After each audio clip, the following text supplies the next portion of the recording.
नमस्कार, मैं सुनीता कथा मंथन में आप सबका स्वागत करती हूँ। कथा मंथन में आज सुनिए प्रियंवद जी की कहानी पलंग। उस साल जब पलाश की नंगी छितरी शाखों पर पहला फूल खिला, तब माँ पूरी तरह स्वस्थ थी। जब पूरा पेड़ दहकता जंगल बन गया, तब तक माँ बीमार पड़ चुकी थी और जिस रात अकस्मात भयानक बारिश से सारे फूल टूटकर गिर गए और पेड़ के नीचे कुचले सुर्ख फूलों का दलदल बन गया था, माँ मर गई थी। वह एक छोटा सा पुरानी सीलन भरी उखड़ी पपड़ियों वाला 3 कोनों का कमरा था जिसमें हम रहते थे। एक कोने में माँ थी, दूसरे में मैं और तीसरे में बड़ा सा पलंग जिस पर मैं माँ के साथ सोता था। कमरे के अपने कोनों पर हमारा पूरा अधिकार था। हम दोनों में से कोई भी दूसरे के अधिकार में दखल नहीं देता था। माँ अपने कोने में अपना पूरा साम्राज्य फैलाए रहती थी। एक छोटी सी चौकी, उस पर उसके भगवान, पुराने जमाने के टीन के 2 बक्से, 2 गठरियां, कुछ मर्तबान, कुछ कपड़े, एक जोड़ी माला, टॉर्च, हाथ का पंखा और कुछ पुराने सिक्के वगैरह। मेरे हिस्से में कुछ खास नहीं था।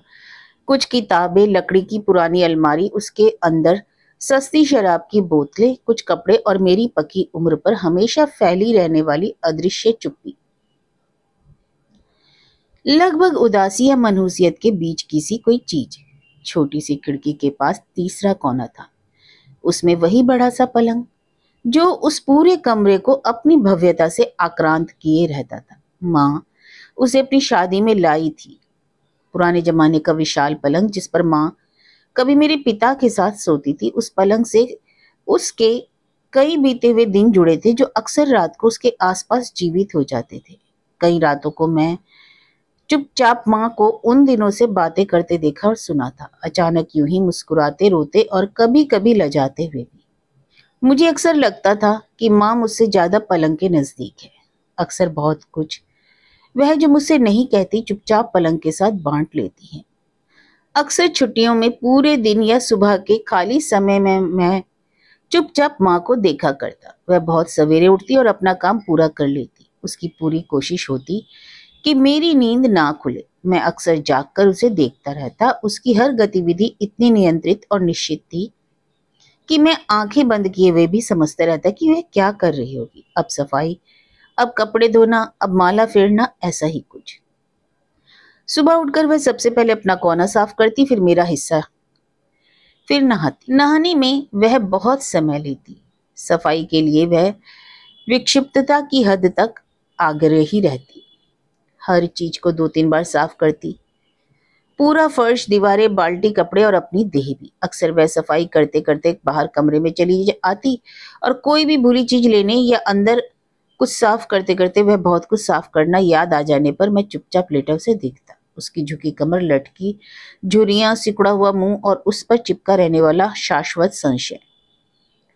अक्सर वह बाहर इस तरह आकर सिर्फ एक वस्त्र में ही ऐसा करने लगती, अपनी लगभग निर्वस्त्रता से बेखबर। मैं तब आंखें बंद कर लेता या मुंह घुमा लेता। माँ की यह स्थिति मेरे अंदर हमेशा विचित्र सी जुगुप्सा पैदा कर देती। मैं चाहता था उसे इस तरह अव्यवस्थित होने से रोकूं, अपनी घृणा व्यक्त करूं, पर मैं उससे कुछ स्पष्ट नहीं कह पाता था। यह माँ की वर्षों की दिनचर्या थी। मुझे लगता था कि कुछ भी कहने पर वह अचानक इतनी लज्जित और असहज हो जाएगी कि उसके जीवन का पूरा संतुलन नष्ट हो जाएगा।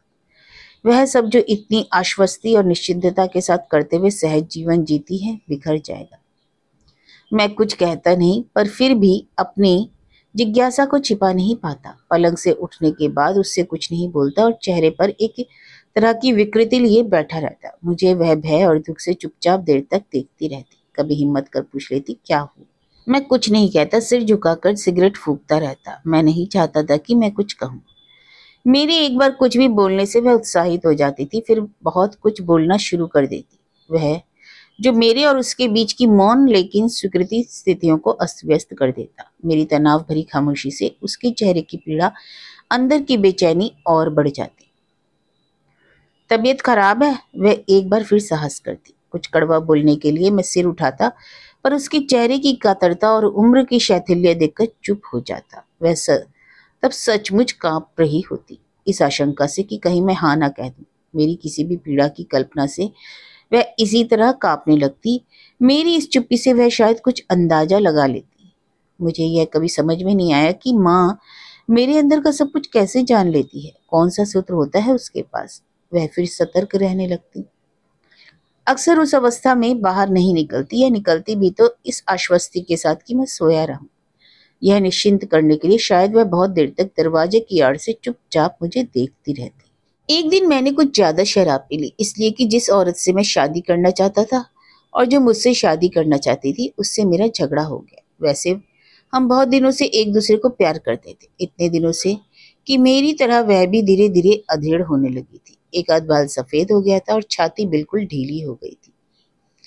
थककर लगभग संवेदनहीनता की हद तक वह प्यार से निष्क्रिय रहने लगी थी। उस कमरे में एक चौथा कोना होता तो मैं उससे शादी कर लेता। इसी बात से वह अक्सर मुझसे लड़ लेती। उसका कहना था कि पलंग को हटाकर हम उस कोने में रह सकते हैं, पर मैं जानता था कि यह माँ के लिए संभव नहीं। जब कभी मैं पलंग के बगैर माँ के बारे में सोचता तो मुझे एक ढहते हुए मकान का ख्याल आता। रात को जब माँ मेरे साथ उस पलंग पर लेटती, तभी वह अपनी दिन भर की चुप्पी मेरे सन्नाटे अपनी आंखों की सफेदी झुर्रियों से बाहर आ पाती। मेरी हथेली छूती या सिर पर हाथ फेर देती। मैं अनभिज्ञ या अन्य मनसक सा दिखने का बहाना करता। वह धीरे धीरे कुछ बोलती रहती। उससे भी मेरी चिंताएं अधिक होती। मेरा उतरता हुआ चेहरा, मेरी बढ़ती उम्र, मेरा अकेलापन। कभी कभी मैं मुस्कुरा देता तो वह उत्साह से मुझे अपने वैभवपूर्ण अतीत के बारे में बताने लगती कि कैसे इसी पलंग पर वह इसी तरह लेटती थी और कैसे मैं इसी पलंग पर पैदा होने के बाद इसी जगह लेटता था। पलंग एक तरह से उसके अस्तित्व की अभिव्यक्ति था, उपस्थिति की सार्थकता, अर्थवत्ता था। पलंग पर ही उसे मेरा सामीप्य मिलता था और जो उसकी बची ही उम्र का शेष इकलौता सुख था। वैसे माँ भी उस औरत को जानती थी। मैं अक्सर उसे अपने साथ कमरे में लाता था। वह माँ से मिलती थी। उसे देखकर माँ सचमुच खुश होती। उसे अपने कोने में बिठाती और खूब बातें किया करती। वह सब बातें जो वह या तो रात को पलंग से करती थी या मुझसे ना कह पाने के कारण अपने अंदर जमा रखती थी। संभवतः माँ के अंदर हमारे संबंधों के कारण स्वयं को लेकर अपराध बोध था, जिसे वह उस औरत से अधिक बातें करके, अधिक स्वागत करके दबाए रहती थी। अपने कोने में बैठा हुआ मैं उनकी बातें सुनता और चुपचाप सिगरेट पीता, बीच बीच में मुस्कुराता।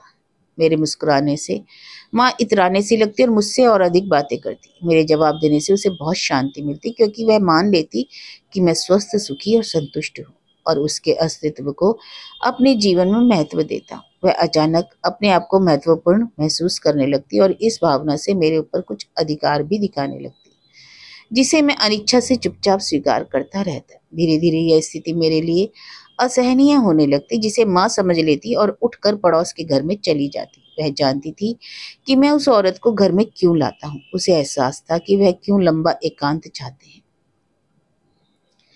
वह तभी लौटती जब मैं काफी देर बाद उसे लेकर घर से चला जाता। तो उस रात मेरा उस औरत से झगड़ा हो गया था। उस रात ठंड कुछ ज्यादा थी, इतनी कि मैंने वहीं शराब की दुकान पर कुछ घूंट पी लिए थे। बाकी शराब बचाकर मैं उसके घर गया था। मेरे अंदर उसके शरीर की तीव्र इच्छा हो रही थी। वह अपने कमरे में लेटी थी, शायद कुछ देर पहले रोकर चुप हो चुकी थी। उसकी आंखों में कीचड़ था और बाएं गाल पर एक आंसू चिपका था। मैंने उसे अपने घर चलने के लिए कहा। उसने मुझे धुतकार दिया। तब तक मैं पलंग को हटाकर उसे वहां नहीं रखता। वह कभी मेरे घर नहीं जाएगी। शराब की गर्मी और उसके शरीर की इच्छा से पगलाया मैं बर्दाश्त नहीं कर सका। मैंने उसके होंठ काटे, खाल को नोचा और घृणा से उसको धकेल कर चला गया। घर आकर मैं पलंग पर लुढ़क गया। माँ जाग रही थी। वह धीरे धीरे पास आई। शराब की बदबू से उसका मुंह टेढ़ा हो गया। तुम ज्यादा पीने लगे हो, वह धीरे से बुदबुदाई। सुबह तक महक आती है। मैंने आंखें खोलकर देखा। उसकी झुर्रियां और सफेद आंखें मेरे चेहरे के बिल्कुल पास थी। मुझे वह अच्छी लगी। दया और ममता से उसका चेहरा चमक रहा था। उसके अंदर की पीड़ा उसके चेहरे पर उतर आई थी। उसने धीरे से मेरे सिर पर हाथ फेरा, मेरे पकते हुए शरीर को अच्छी तरह से देखा। वह नीच है, मैं बड़बड़ाया। सो जाओ तुम। माँ कराते हुए उठी और पलंग के दूसरे हिस्से पर लेट गई। शराब की अधिकता से मैं उस रात सोया नहीं। 2 बार उल्टी हुई, छाती मलता रहा। उस रात मैंने माँ को ध्यान से देखा। बहुत बूढ़ी हो चुकी थी। बाल बिल्कुल सफेद थे, चेहरे पर झुर्रियों का जंगल था, गाल अंदर धंसे थे, सोते समय उसका पोपला मुंह थोड़ा सा खुला था, जिससे बहुत धीमी अजीब सी आवाज आ रही थी। मैं बहुत देर उसे देखता रहा। सचमुच वही एक औरत थी दुनिया में जो मुझे प्यार कर देती। वह मुझे पवित्र लगी। उस रात मैं सोया नहीं। माँ रोज की तरह बहुत जल्दी उठ गई। बिल्कुल अंधेरा था, उसी तरह वह अपने सब काम करने लगी। मैं चुपचाप आंखें खोले उसे देख रहा था। उसी तरह माँ ने सफाई की, अंदर गई, नहाने गई। फिर अचानक वह कुछ लेने के लिए बाहर निकली। मैंने उस क्षण माँ को देखा। मैं सन्न रह गया, एकदम चीख पड़ा। वह पूरी तरह निर्वस्त्र थी। उसे बिल्कुल एहसास नहीं था कि मैं जाग रहा हूँ। पूरी ताकत से मैं पलंग से उछला और बाहर धकेलने लगा। निकल बाहर, इसी तरह निकल। मैं पागलों की तरह सिर झटक रहा था। माँ ने एक बार मुझे देखा और मेरे चेहरे की घृणा देखकर उसी क्षण से जैसे मुर्दा हो गई। बिल्कुल नंगी वह मेरे सामने खड़ी थी, गली हुई खाल में कंकाल की तरह। खाली सफेद आंखों से कुछ देर तक देखती रही, फिर एकदम से मेरे पैरों पर गिर पड़ी। मेरे दोनों पंजे उसने पूरी ताकत से पकड़ लिए। वह गिड़गिड़ा रही थी, एक बार, बस एक बार माफ कर दो। उसने सिर उठाया। वह रो रही थी। उसके चेहरे पर सिर्फ हीनता थी, किसी भी सीमा तक पराजित शरीर होने की हीनता। ऐसी याचना जो मनुष्य की आत्मा का पूरा सत्व सूख जाने के बाद पैदा होती है। मैंने उसे घृणा से धकेला और बाहर निकल गया। सीधा उस औरत के घर गया और उससे कह दिया कि मैं जल्दी उससे शादी कर लूंगा। उसी दिन पलाश की नंगी चितरी शाखों पर पहला फूल खिला। उसके बाद तो माँ जैसे राख हो गई, बिल्कुल चुप, अपने कोने में और ज्यादा सिमट गई थी। ना मुझे उस तरह प्यासी आंखों से देखती, ना नजर मिलाती। उसके चेहरे पर एक तरह का कालापन उतर आया। मैं कमरे में होता वह तो वह बहुत ज्यादा सहमी रहती, सिर झुकाए धीरे धीरे कुछ करती रहती, आतंकित, किसी अनिष्ट की आशंका से भयभीत। उसका अपने ऊपर से विश्वास पूरी तरह खत्म हो चुका। मेरे लिए खाना रखती और कुछ भी नहीं पूछती। रात को मेरे साथ सोती, पर अब उसने मुझे बहाने से भी छूना छोड़ दिया। अतीत का कुछ भी याद नहीं दिलाती। पलंग के एक हिस्से में पूरी तरह दुबक जाती। उसने शायद अब पलंग से बात करना भी छोड़ दिया था। मैं उसे रात को बुदबुदाते या हंसते भी नहीं सुनता। उसके अंदर जैसे सब मर गया था, और शायद पलंग भी। उन्हीं दिनों पलाश पर सुर्ख जंगल खिलना शुरू हुआ और साथ में माँ बीमार हो गई। उस रात तेज बारिश हो रही थी। मैंने शाम से ही शराब पीनी शुरू कर दी। माँ चुपचाप पलंग पर चादर ओढ़े लेटी थी, अपनी जगह पर बहुत ज्यादा सिकड़ी हुई। मैं उसके पास आकर लेट गया। वह लंबी सांसें ले रही थी, जैसे बहुत तकलीफ हो रही। मैंने उठकर उसे देखा। बहुत दिनों बाद मैंने ध्यान से देखा। झुर्रियां बेहद घनी हो गई थी। मैंने धीरे से उसे छुआ। उस दिन के बाद पहली बार। एक बार कांपी, फिर मेरी तरफ सिर घुमाया। कुछ क्षण मुझे देखती रही, बुदबुदाई, तुम कमजोर हो गए हो, बहुत बूढ़े से दिखने लगे। मैं उसे देखता रहा, फिर धीरे से बोला, मैं शादी कर रहा हूँ। वह कुछ नहीं बोली। उसी से वह भी बूढ़ी होने लगी है। माँ मुझे इसी तरह देख रही थी। उसने पूछा, नहीं? अब उसकी आंखों में प्रश्न था, संशय भी। वह यहीं रहेगी, पलंग को हम यहाँ से हटा देंगे। मैंने कांपते हुए कहा। माँ कुछ नहीं बोली, धीरे से आंखें बंद कर ली। उसी रात माँ मर गई। माँ के बाद वह कोना खाली हो गया। हमने माँ का सब सामान वहां से हटा दिया। उसके टीन के पुराने बक्से, गठरी, हाथ का पंखा, टॉर्च, भगवान, माला सब बांधकर ऊपर रख दिए। माँ के कोने पर उसने अपना सामान रख दिया। माँ का अब कोई चिन्ह शेष नहीं था। माँ अब कहीं नहीं थी। रात को वह मेरे साथ उसी पलंग पर लेटी, उसी जगह जहां माँ सोती थी। वह बेहद खुश थी। खिलखिलाते हुए उसने मेरी नाक चबाई और कपड़े उतारकर निर्वस्त्र हो गई। मैंने सिर घुमाकर पलंग पर पसरे उसके नंगे शरीर को देखा और एकदम चीख पड़ा। माँ वहीं थी।